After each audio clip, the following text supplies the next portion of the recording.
बरसात के बीच आईएएस दीपक रावत ने एक बार फिर सड़कों पर उतरकर व्यवस्था की हकीकत परखी। वर्कशॉप लाइन और नैनीताल रोड का निरीक्षण करते हुए उन्होंने साफ शब्दों में कहा कि सड़क पर वाहन पार्क करना अब किसी भी सूरत में बर्दाश्त नहीं किया जाएगा। पार्किंग में वाहन खड़ा न करने पर चालानी कार्रवाई की जाएगी। आईएएस रावत ने नगर आयुक्त ऋचा सिंह को निर्देश दिए कि हल्द्वानी शहर की नालियों की सफाई के लिए एक निश्चित दिन तय किया जाए और यह कार्य हर सप्ताह नियमित रूप से हो। उन्होंने कहा कि नालियों की सफाई बरसात से पहले और बाद में बेहद जरूरी है, जिससे जलभराव की समस्या ना हो। वर्कशॉप लाइन में निरीक्षण के दौरान रावत ने पाया कि कुछ दुकानदारों को ट्रांसपोर्ट नगर में दुकानें आवंटित हो चुकी हैं। इसके बावजूद वे अभी भी पुरानी जगह पर कार्य कर रहे हैं। उन्होंने स्पष्ट निर्देश दिए कि ऐसे दुकानदारों को शीघ्र शिफ्ट कराया जाए। साथ ही सड़क पर गाड़ियों की मरम्मत करने वालों पर भी चालानी कार्रवाई सुनिश्चित करने को कहा। नैनीताल रोड पर कमर्शियल शॉप संचालित करने वालों द्वारा मेन सड़क पर वाहन खड़ा करने पर नाराजगी जताई। उन्होंने कहा कि जब दुकानों के लिए पार्किंग दी गई है तो उसे आम जनता के लिए नहीं दिया जा सकता। यह व्यवस्था अनुचित है और इस पर सख्त कार्रवाई होगी।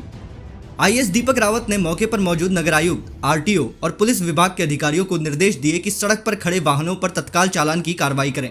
साथ ही जनपद कॉम्प्लेक्स में पार्किंग की व्यवस्था न होने पर प्राधिकरण से मानचित्र का निरीक्षण कर उचित कार्रवाई करने को कहा। बरसात के बीच सड़क पर उतरे आईएएस रावत ने इस औचक निरीक्षण से अफसरों में हलचल मचा दी और आम जनता को साफ संदेश दिया कि व्यवस्था दुरुस्त करने का समय अब आ गया है।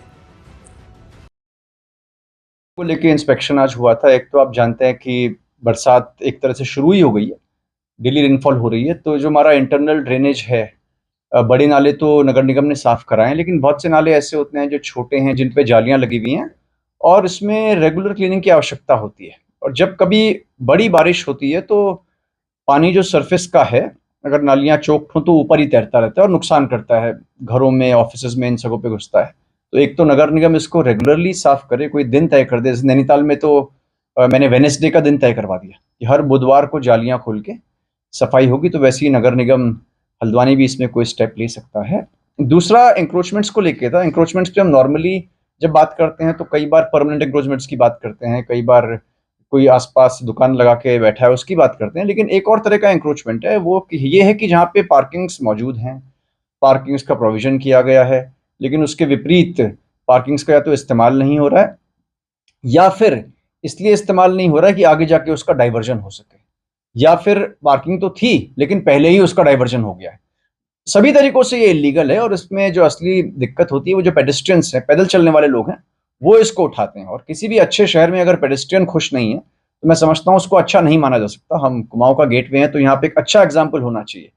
और रोड साइड एंक्रोचमेंट पे सभी डिस्ट्रिक्ट्स में काम भी हो रहा है, तो उसको देखा गया था। तो ऐसे सभी भवन जिन पे पार्किंग है और वो उसको यूज नहीं कर रहे हैं फॉर वॉट एवर रीजंस, या ऐसे सभी भवन, विशेषकर कमर्शियल बड़े भवन जिनकी पार्किंग्स तो हैं लेकिन वो बेच देते हैं किसी को, या फिर फिलहाल बंद करके रखा है ताकि आगे बेचते हैं, सभी तरीके से इलीगल है। तो आज तो इसको केवल देखा गया था, प्राधिकरण से कहा गया कि ऐसे ऐसे सभी जो भी बिल्डिंग्स हैं उन पे कार्रवाई भी करें, पुलिस भी पुलिस एक्ट में कार्रवाई करे इस पे, ताकि रोड्स हमारी साफ दिखें, जैम से भी इसमें निजात मिलेगी, शहर भी सुंदर दिखेगा। सर, मानसून को लेकर